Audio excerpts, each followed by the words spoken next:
I'm Linda Ness. I'm a structural engineer, director of NJV Consulting in Durban. We are a principally consulting engineering company doing structural, civil and facade engineering. Creating the arches and turning them into something that was buildable was perhaps the pinnacle of that job. So in essence, we discovered that we could create those arches, which is a trifurcated arch system shape.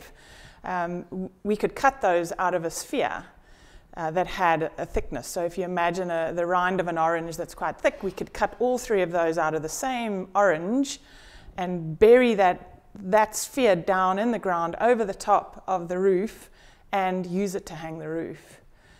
So that's the origin of the shape of the arches. The roof shape was depicted by the acoustic requirements in architecture.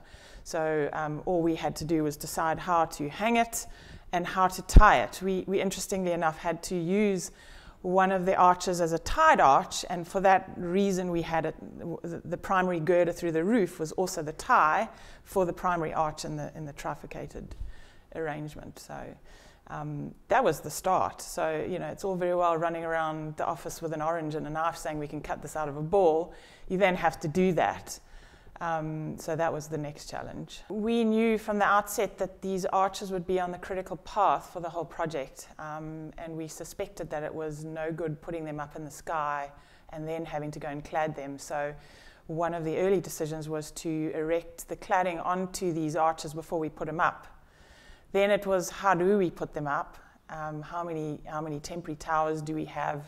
And how do we put up an arch, which is essentially something that doesn't have a lot of tolerance. You know, it needs to prop onto something and it needs to bear onto things. You can't have gaps and tolerances all over the place. So probably the most important decision, which was quite a courageous one by the professional team and the client, was to engage with the shop detailing process and a suitable contractor right before, in fact, even before we had a primary contractor on the job. And I think that's probably the success of the whole thing, because we were able to investigate those complications with the guys who were actually putting it up right from the beginning.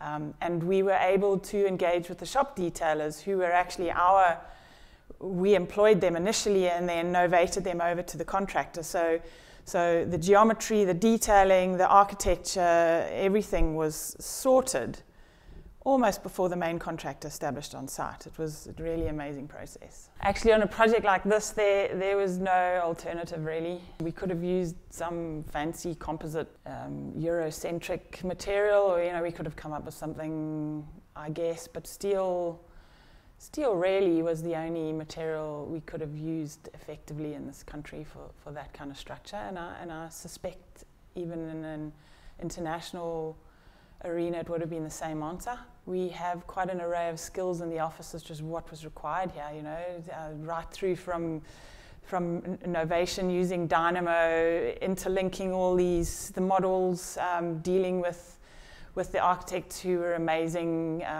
dealing with the contractors who were amazing, getting everything right, checking it, rechecking it.